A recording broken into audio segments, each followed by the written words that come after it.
G'day, AJ Mahara here. And this may seem like a repeat for some people, but there's always new people finding my videos, getting online, finding out what's going on in their lives with someone with BPD. So I'm responding to a comment here. Someone left a comment on the video I did, how to help a person with BPD. And I don't recall that video exactly, but I'm pretty sure that my main message in there was how you really can't help a person with BPD, no matter how hard you try, no matter how much you love them, no matter how much you care, it just isn't doable. And so this commenter wrote, "It took me some time to come to the realization it made no sense to try to get back together with the person with BPD in their life because it will always end the same way." This is oh so tragically true. "I know I can't fix her and can't even help her." See, now, if that could be a place of realization that could be held in radical acceptance right there, that's what people need to do, and it's very difficult. But the commenter goes on, if by help, one means help her to recover from BPD. So the person realizes they can't help her to recover from BPD. This is true. That's a good realization. More people need to really get on board with realizing that, radically accepting that, as painful as it is. And then the commenter goes on to what's the trap here. And what widens and strengthens cognitive dissonance for so many after relationship breakup with somebody with BPD, the commenter says, but by, and in quotes from the commenter, help, I mean, is there any useful or practical way to nudge them towards therapy? Or at least the self-awareness to seek it? And this is, the answer is no. The answer is just no. Now, can that vary sometimes for some people with BPD? Or somebody trying to, give the nudge, so to speak, to someone with BPD? Well, yes and no. So not really, because for those who are more aware with BPD, for those who are gaining their own self-awareness from their own lived experience, from their own, repetition compulsion of pain and relational breakdowns, etc., lots of people with BPD learn more self-awareness and then may make a choice at some point to get into recovery, to get into therapy, but not all. And the problem is when you're with somebody or the relationship is now over, but you really still love or care for someone with BPD, quite understandably, and it takes a long time to kind of work all that through. You need your own healing process, as I'm always saying here.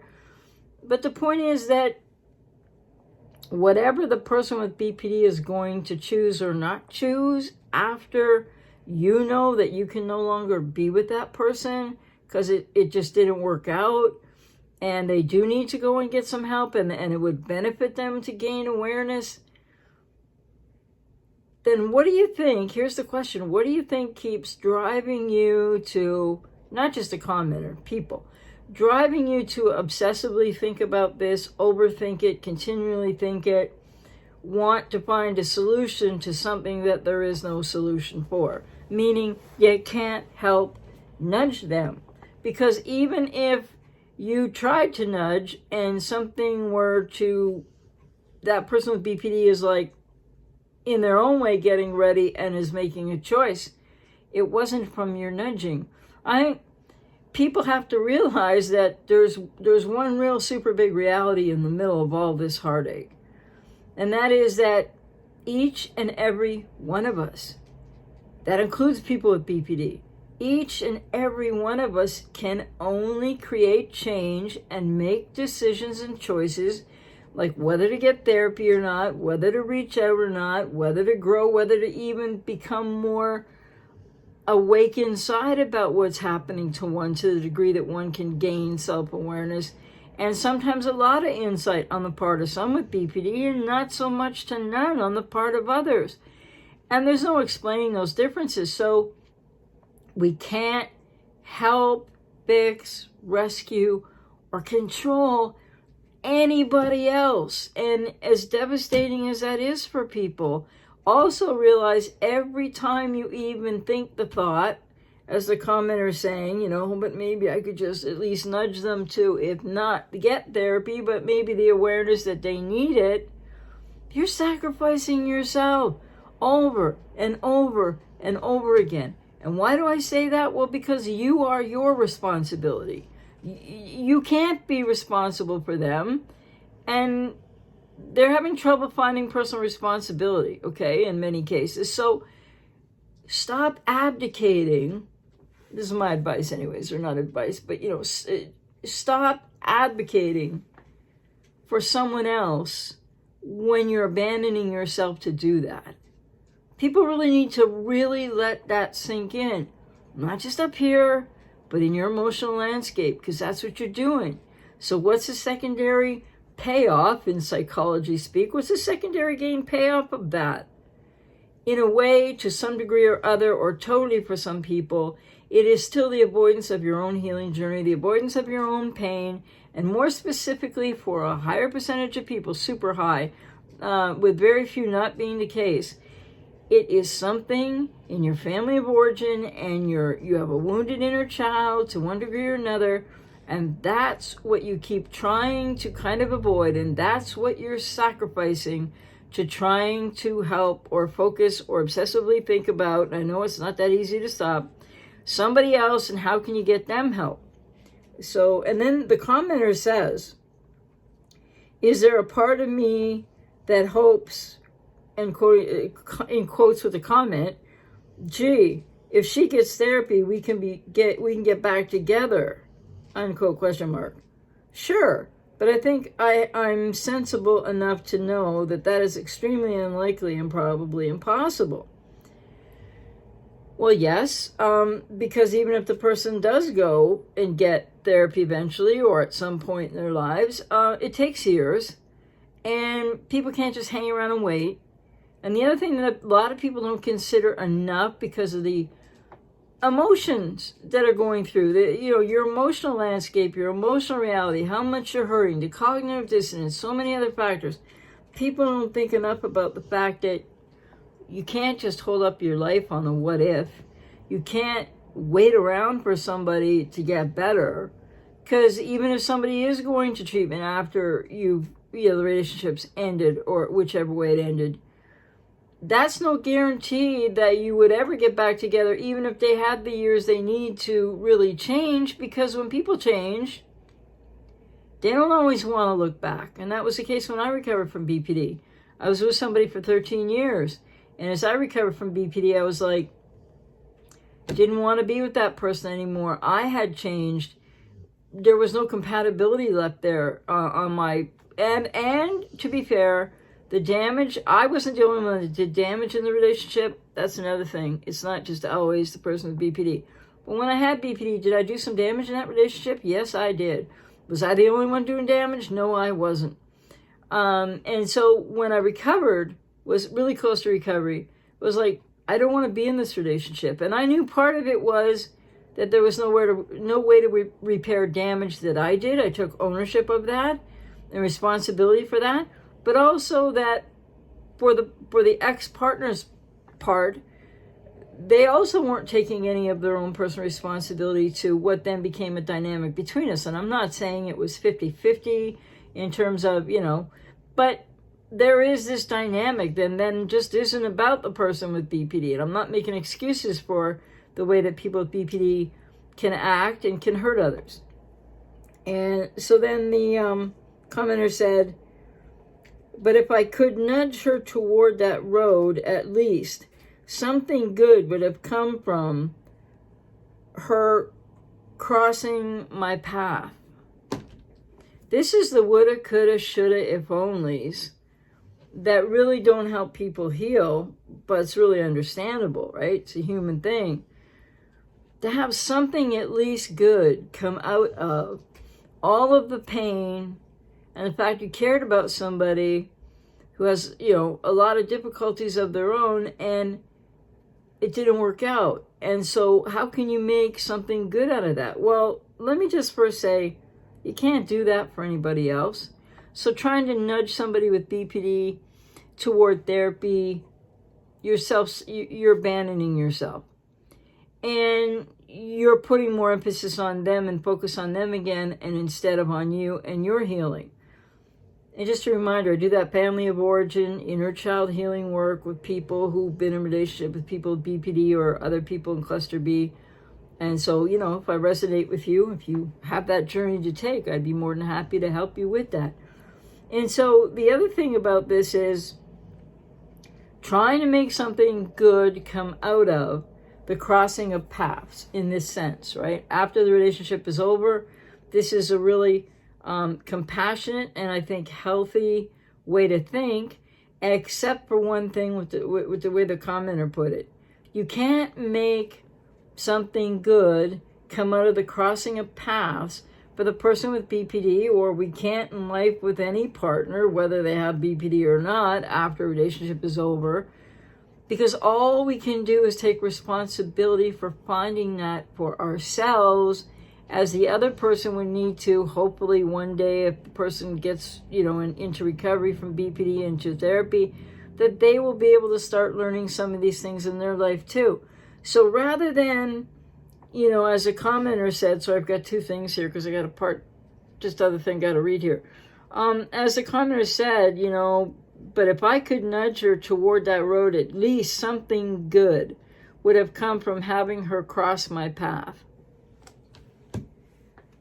Again, that's over responsibility or codependency, or you're wanting something good to happen for her that you don't have any control over.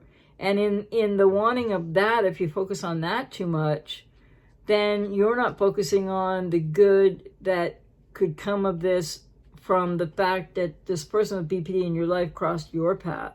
Some people might be so hurting and so angry right now, they'll be like, what the heck are you talking about now, AJ? But the thing is, these breakups, these situations, this pain, the tumult, the drama, the chaos of these relationships, when they end, how they end, the no closure, it's a crisis in people's lives. It is devastating.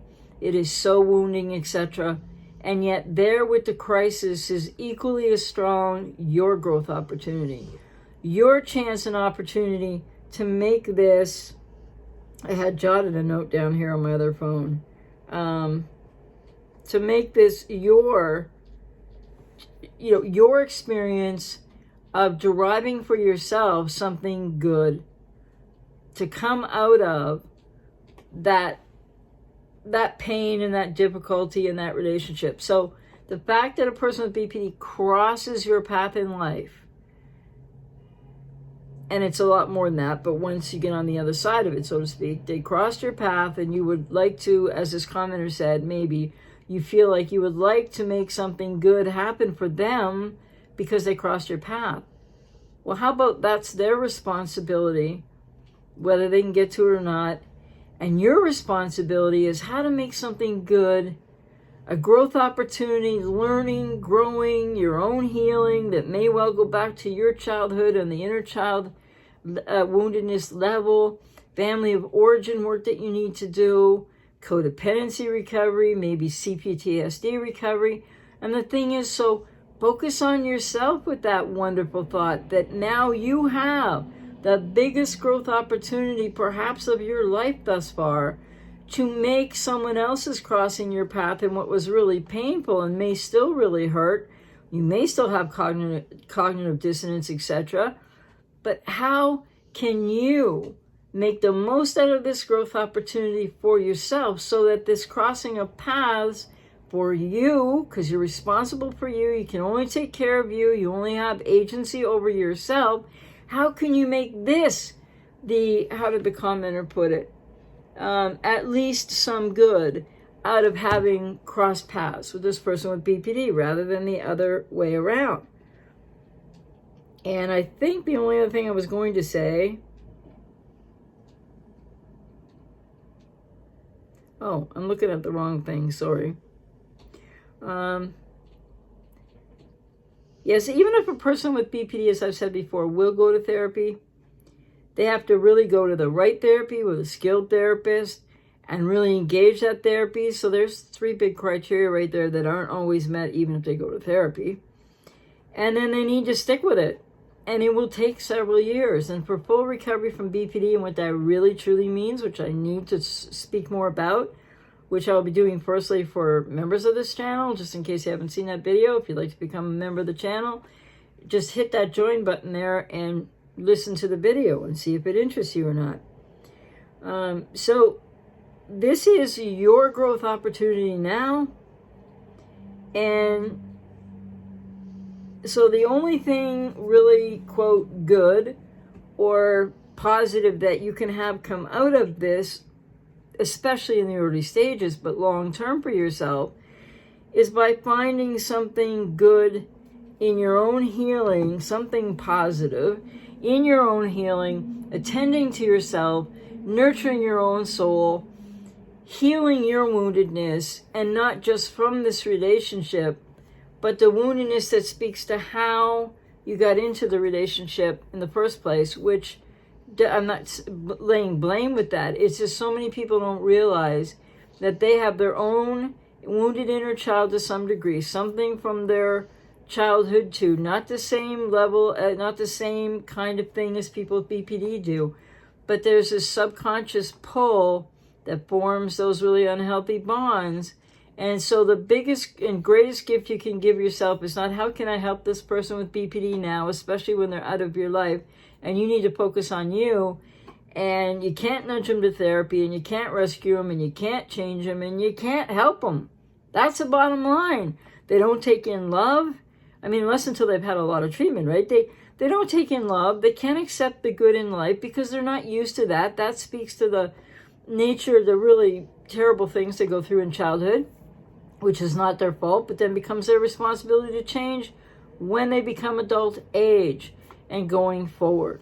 So let this, if you're in this situation now, you're the ex of somebody with BPD or even a narcissist or what have you, or the adult child of a person with BPD or a narcissist, know now that this is your opportunity to make something good of, well, when it's a parent, you know, you can't help but cross paths, right? I mean, but to make something good out of what's been really painful and devastating, and positive out of something that's been really painful and devastating and that is really hurtful still, is by focusing on yourself, taking care of yourself. That is not selfish, because people who overgive, codependency, empaths, whatever the reasons may be, whatever you don't know enough about yourself, about your childhood, what you still need to heal, you've had too much focus on them.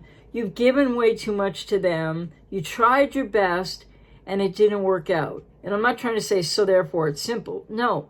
But here's your greatest growth opportunity for you. Stop trying to put it on to, I got to make something good or positive happen for the person with BPD. They need to at least get the awareness, or they need to know they need help, or they need today, I got what, the. No, wait. No. It's over. It's still painful. People are in all different places with this right now. But you need to learn more about yourself and where's your self-esteem and self-worth. And hey, listen, lots of people, I have clients remind me this all the time. They say, but I have high self-esteem.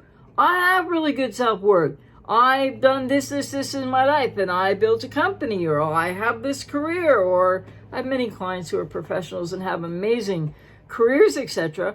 But there's this woundedness in their inner child from their past and their family of origin, and they don't realize, it's happening subconsciously for people without BPD as well in a different way.